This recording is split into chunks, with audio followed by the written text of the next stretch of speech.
The deaths of George Floyd, Breonna Taylor, Ahmaud Arbery, and other Black Americans has put the issue of confronting systemic anti-Black racism front and center. On today's episode, we will discuss the role communication can play in helping advance social justice. I'm Matt Abrahams, and I teach strategic communication at Stanford Graduate School of Business. Welcome to Think Fast, Talk Smart, the podcast. I am excited to be joined by Brian Lowery, Professor of Organizational Behavior and a Senior Associate Dean at the GSB. And I should note, my boss. Brian's research explores individuals' experience of inequality and fairness. He also leads the GSB's Interpersonal Dynamics team. This quarter, Brian is hosting a series of conversations with prominent leaders from all sectors to examine the way race interacts with structures of power and how systematic racism manifests itself in our daily lives. These conversations will take place in a class, are open to the public as a webinar series, and are being released as a podcast series called Leadership for Society, Race and Power. The podcast is available now. Welcome, Brian. Great to be here, Matt. Thanks for having me. Congratulations on your podcast, and more importantly, thank you for the work you are doing. Shall we get started? Let's go. So it's notoriously difficult to communicate across differences, across cultural lines, across political lines, across racial lines. What advice do you have for engaging others in collaborative efforts to address racism and social injustice? That's a great question. I mean, people are not surprisingly really uncomfortable. So I think it's hard to overestimate the degree of discomfort that creates, especially again in this country, given our history. I think what it takes to do that effectively is one, courage. I think people are afraid. It takes humility, acknowledging that we don't know, accepting that lack of knowledge might be a function of not paying attention or not making the effort to learn about what's going on in the world that doesn't seem to have a direct effect on you. I think that for many people, it's quite uncomfortable. It's in some sense, a revelation about the self that's hard to deal with. So I think coming to terms with that is really important if you want to talk productively with others. So I think a big part of being able to talk productively about issues of race, racial injustice, is first coming to terms with your own place in it. And I think that's what people have the hardest time with. Sure. Do you have advice about what people can do to really turn that reflection inward and really think about their place in it? Are there things that you have seen be successful in your experience? That's a great question. I think one is as you look out and you see these inequities, and I think people often think of them as the cost borne by black folks and other people of color. One thing is to ask yourself, if you're not in that group, if you're not a black person or a person of color, if you're in particular a white person, what's your place in it? To ask yourself, how is that affecting you? Right? To not see yourself as somehow outside of it, right? So you don't have to be perpetuating it, or most people are perpetuating it because we live in the society together, but you don't have to be someone who is out doing purposeful harm to be a participant in the system. So accepting that and thinking about how the system, this unjust system, is affecting you, what your life outcomes, like the opportunities you have, the opportunities you can provide to your children, how are those tied up in this unjust system? Like coming to terms with that on your own will put you in a better place when you want to talk to other people about these issues. That's so powerful. And we have talked before on this podcast in many different guises about taking time to reflect and ask questions. And through inquiry can come insight. And I think that's really a very useful place to start. Thank you for that. I'd like to turn now to some of your research. You've researched white privilege and have documented something you label as cloaking strategies that whites use to minimize the discomfort they might experience as a result of their privilege. Can you tell us more about these cloaking strategies and what can be done about them? This is a great question. I think I keep saying it's a great question because all your questions are pretty good. Oh, thank you. So, good work. Thank you. I appreciate it. So I think in terms of three broad strategies that I've done work on, that I've looked into. So there's denial, denying that privilege exists, denying that racial injustice exists. Up until recently, and maybe still today, a majority of white Americans report that white people experience more discrimination than do black people. Wow. So given the statistics, given all the evidence that's out there for anyone to see, that seems absurd, and I'd argue that that is a psychological defense mechanism. Mm-hmm. And we could talk about how that comes to be, or how people can hold that belief in the context of all this disconfirming evidence that's available. But that's one thing that people just simply deny, that privilege exists. The second is that people can disidentify with the advantaged group. So they might say, yes, there is racial privilege that might exist. Some white people benefit from the system, but I'm not a part of that group. So they distance themselves from the group. They say, they just simply don't think of themselves like those others, right? I'm white, but I had a hard time growing up, or I grew up poor. Mm-hmm. So there's these other ways that people can talk about hardships that remove them in their own minds, and attempt to remove them in others' minds from the sphere of privileges associated with their race. And the final one is people might actually act to dismantle their privilege. So when they're forced to acknowledge that privilege exists and that they benefit from it, that discomfort might lead them to support policies that actively work against that privilege. And we talk about that as dismantling privilege. So those are the kind of three things that I have some research on that examines how white people in particular respond to evidence that they may benefit from privilege. So they deny it exists, they disidentify from the group, or they might actually work to dismantle those privileges.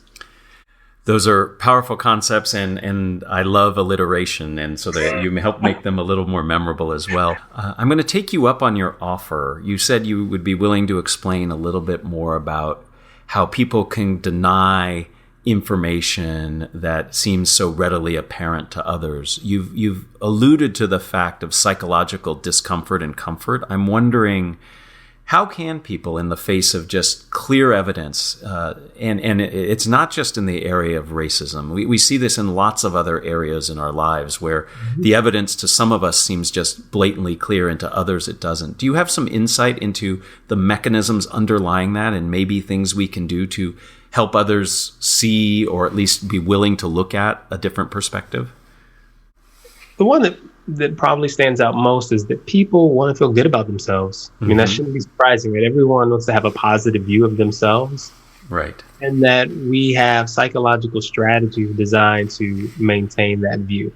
And so part of what's going on is a motivated ignorance about the evidence that other people might be readily apparent to everyone else. Some of it is systemic, in that in this country there is incredible segregation, racial and economic. So we're not forced to see sometimes the degree of disparity. I'd argue that one, I put that second, because the reality is almost everyone can see. It's a part of the broad culture. So if you open your eyes, it's there to see. But we do, more than some other places, really have a high degree of segregation. So you might not see or even know many Black people if you're a white person in this country. And if you have significant wealth, that wealth protects you often from having to see people who are in economically vulnerable situations. So I think that's kind of a feature of the system that helps us avoid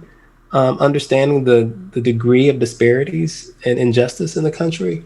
And then also, it's true that individuals have done work to attain where they are. Right. And when we look at people like us and use that as a comparison, then it's hard to see ourselves as advantaged, right? Because we're surrounded by people like us. And we know plenty of people who had all the advantages we had and didn't succeed. So that gives us the sense that we're completely deserving of everything we have. Right. Because people are not really good at thinking about it in terms of there are multiple components to your success.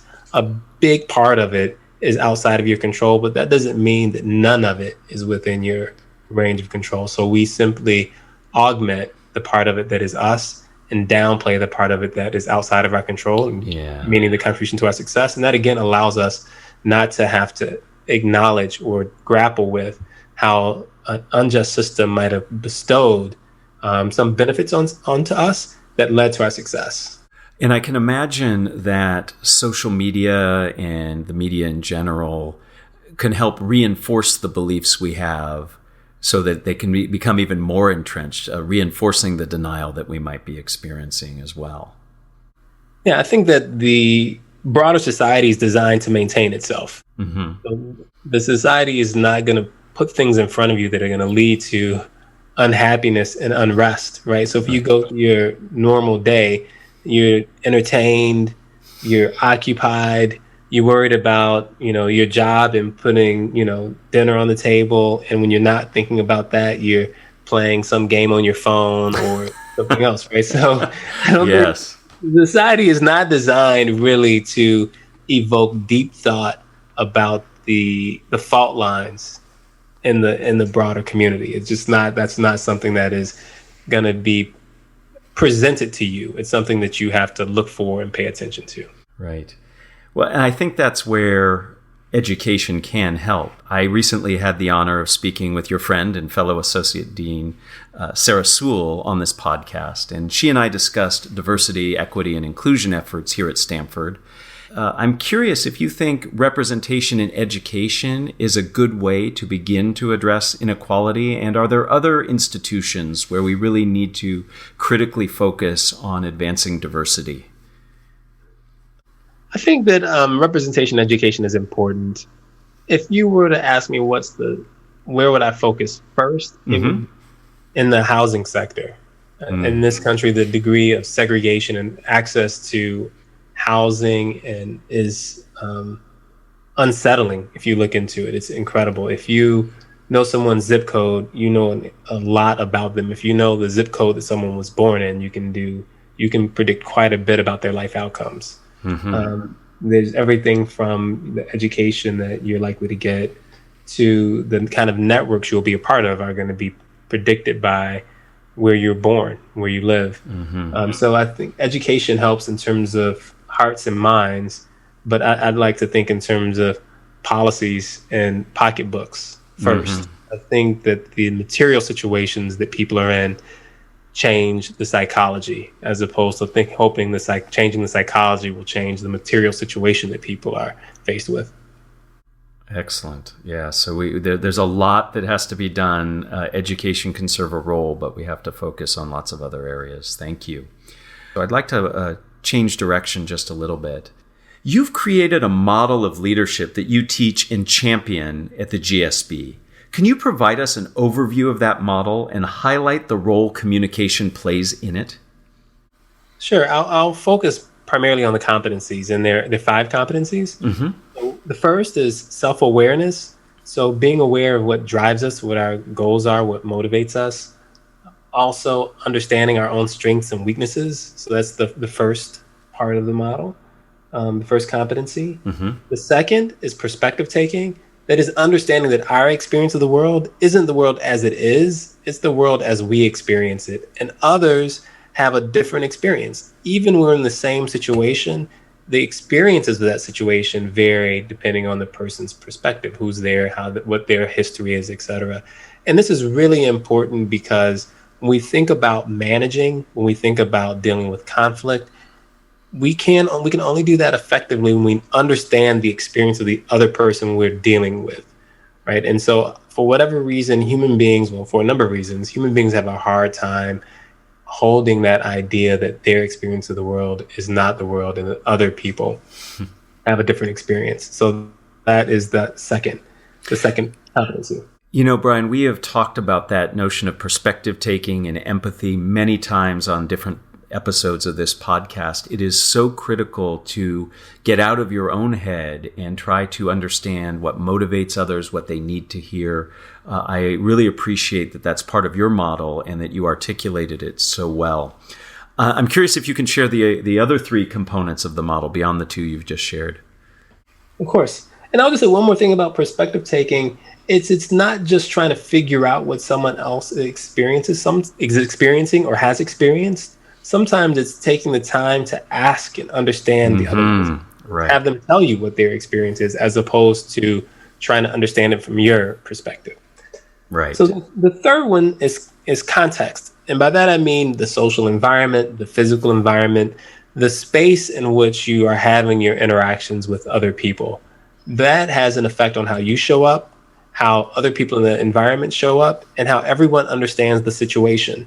So as an example, during COVID, many of us, if not all of us, are moving towards more virtual communication. That is a shift in context. That's going to change the way people understand you, the way people experience you, the way people experience the conversations that you have.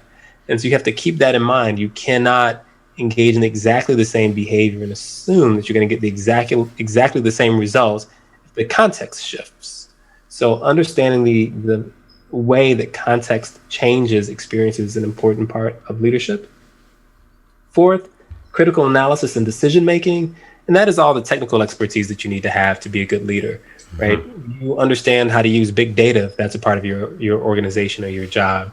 Do you understand your books, accounting? So being technically competent is obviously key to being a successful leader. Right? Sure. So mastering the technical aspects of your job is key.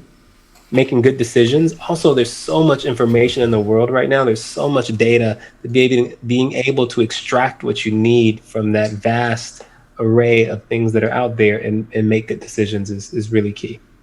The last one, but not least, is holistic communication. That is, how do you convey what's in your head, what you need from other people, what your vision of the world is? How do you convey that to other people? So not just your words, but also the way you dress, how you say your words, the tone of voice, the examples that you create in your behavior. All those things are cues that people use to make sense of you and what it is that you are about and what it is that you need from them. So holistic communication is the fifth competency that we talk about. You certainly know that I'm going to be a big fan of that last competency, and it's really important from the perspective of my view of the world. But all of those factor together, all 5 of those competencies factor together to really help people be effective leaders. You have some specific ways of helping people accomplish the different steps in that model. Is there anything that stands out as a best practice that you teach as you teach that model to people? One of the things that I highlight is people should be curious. I think there's insufficient curiosity, for example, about the self. People often think they understand themselves, but they aren't paying attention to how they behave. They're not asking themselves, what could I have done differently here? So there's that, paying attention to the self. There's curiosity about other people. Right. When someone does something that upsets you, are you asking why they might have done that? What's going on with them? Are you trying to make sense of it? Are you trying to understand their perspective? Are you asking them questions? Are you asking them good questions? I think curiosity is a big part of what it takes to improve on those things. I think vulnerability can be useful. And we do a lot with that at the GSB as well, helping leaders think about how to let down their guard enough to learn and grow.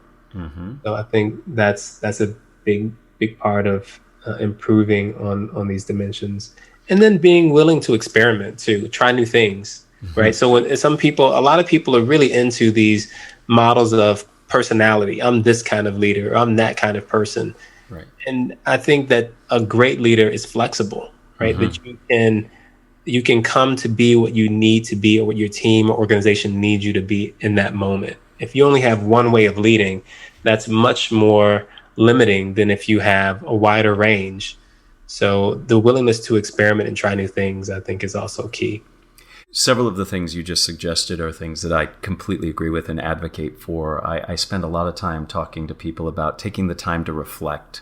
You know, there's that definition of insanity, doing the same thing over and over again, expecting different results. And a lot of us live our lives, especially when it comes to our communication, just doing the same thing because we've always done it that way. And I think reflecting what worked, what didn't work, how did this result in that, can really help us adjust. And then that notion of experimentation is critical, because that's how you actually really can see the difference. I often say my mantra is we have to change habits into choices. And the only way you can develop other choices is through reflection and experimentation. So I really appreciate what you just said. Let me say one more thing Sure. about the leadership model before we go ahead. Yeah. All those things that I said are amoral, right? And by that I simply mean they are ways to be effective with other people, achieving the ways that achieve goals, but it doesn't say anything about what those goals should be. Right. And so I think a model of leadership should also have values. And so I won't get into what those values should be, but I would just say that a good leader, not an effective leader, and I want to make a distinction. Effective is being able to achieve your goals, which is important, but there are plenty of people who achieve their goals that most of us would find unworthy. Right. So the question is, what does it take to be a good leader requires you to reflect on the values that you hold dear, and not simply a list of things that are good, but a small set of things that are core to the way you want to lead and the way you want to live. So I would also say in the model, it's important to consider deeply what values are most important to you. Absolutely. Very, very well said, and critically important. I can't let you go without asking about interpersonal dynamics. It's one of the GSB's most famous and important classes. Can you share some of the key lessons participants take away from their experience, and maybe even best practices relevant for leaders who aspire to lead diverse teams? I love that you asked about the class. What I would say about that course is something that I've already pointed to, that it really is an opportunity to engage with others with a degree of openness that we rarely have in our day-to-day experiences. And it requires a degree of vulnerability, a degree of openness that, if you're willing to engage with it, can change the way you understand yourself. That's really, I would say that course primarily allows space to develop a degree of self-awareness that people often don't have coming in, because for example, we rarely get honest feedback. Like people, you go through life most of the time, and people want to be nice, and they'll praise you, and that's fine.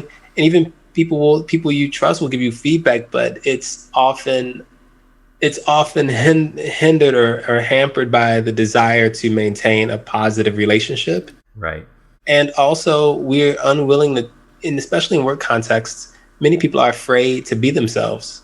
They're afraid they're going to be judged. They don't know how they're seen. So creating a space where people can try out new things, where they can try to reveal things that they normally would hide, and they can get real feedback about how people are responding to that, or people are telling them things that normally people won't tell them. That's really, I think, the core of what happens in that class that people find transformative. So I don't want to overstate it. There's a lot that happens in that course. Sure. Yeah. You have to take it to completely get it. But I would say primarily it's about self-awareness. Right. And the psychological safety to be vulnerable and to actually get honest, direct feedback. And to experiment with different ways of being, right? Some people sometimes leave that realizing they've been hiding this part of themselves that they didn't need to hide. That can be transformative for people. Excellent.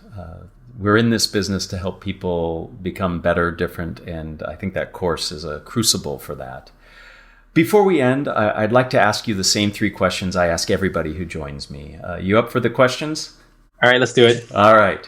So question number 1, if you were to capture the best communication advice you ever received as a 5 to 7 word presentation slide title, what would it be? Nobody cares more than you. Oh, I like it. Tell me more. I think there's this effect called the spotlight effect, where you think everybody is so focused on you and everybody is dissecting every word you say. The reality is, oftentimes, you have to work to get people to pay attention to what you're saying.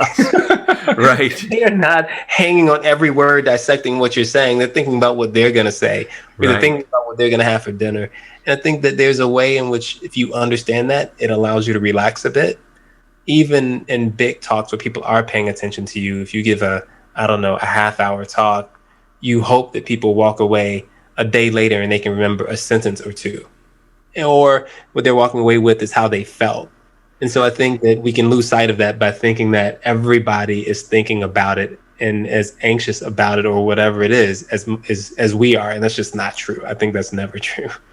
Right. I don't know if you know this history, but the namesake of this podcast, Think Fast, Talk Smart, is based on a talk I did a number of years ago that the dean's office at the time, before you were in your role, asked me to help because many students were struggling with cold calling. And the struggle that they were having is they were putting so much pressure on themselves to give the right answer. And it's a direct result of the spotlight effect you're talking about. They feel that everybody is so focused on them giving that right answer at that moment, when in fact, everybody else, if you were to poll them, is so worried that they're going to be called next. They're fixated on what they're going to say. So the Think Fast, Talk Smart is really all designed around what you're talking about. It's helping people realize that you don't have to get it perfect. It doesn't have to be perfect. It just has to get done. And then when you take that pressure off yourself, you can actually do it even better. So I love that the quote and highlighting the spotlight effect is really important for people to think about. One more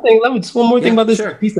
There was some research done a while back that suggests that it's how much you talk that is predictive of how intelligent people think you are. Right. Because they forget, in essence, they're not paying that much attention to what you say. For most, if you're the right kind of person anyway, they just know that you spoke. Right, exactly. I have been told by many of my friends that I found the perfect career for myself, getting paid to talk a lot. So I think maybe there's something to that.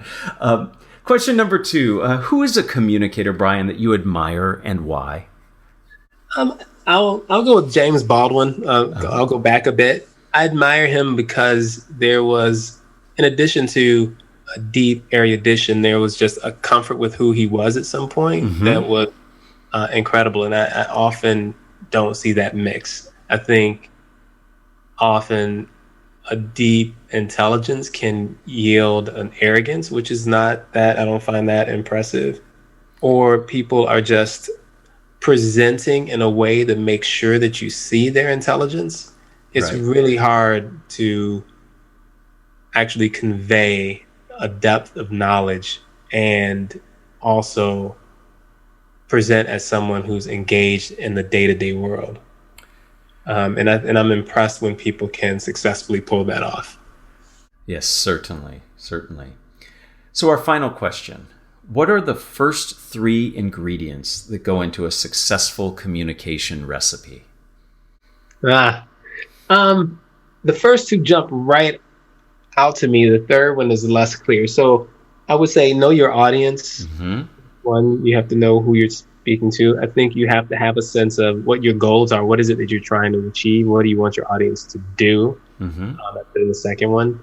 I guess I would say know what you want your audience to feel might be the third.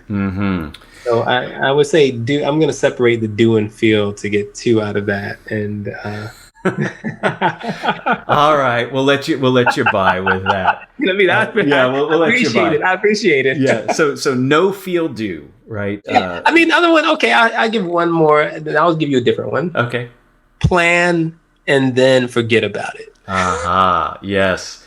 So someone once told me the best way to dress is to think really hard about what you're putting on and then completely forget about it once you're done. That's how you dress. I think that's probably how you communicate well too. Yes. And for people who don't know you, Brian, I have to share that you are a very stylish dresser, and so you take that advice well. So thank you for that, and thank you for your time today. Your thoughtful insight into race and power, along with your specific suggestions, will certainly help in the persistent struggle for a more just and equitable world. And I just want to remind everybody about Brian's podcast and efforts. It's called Leadership for Society, Race and Power. Episodes are available now, and new episodes come out every other week. Brian, thanks again. Thanks again for having me. I really appreciate it. It was fun. Thank you for listening to Think Fast, Talk Smart, the podcast, a production of Stanford Graduate School of Business. To learn more, go to gsb.stanford.edu. Please download other episodes wherever you find your podcasts.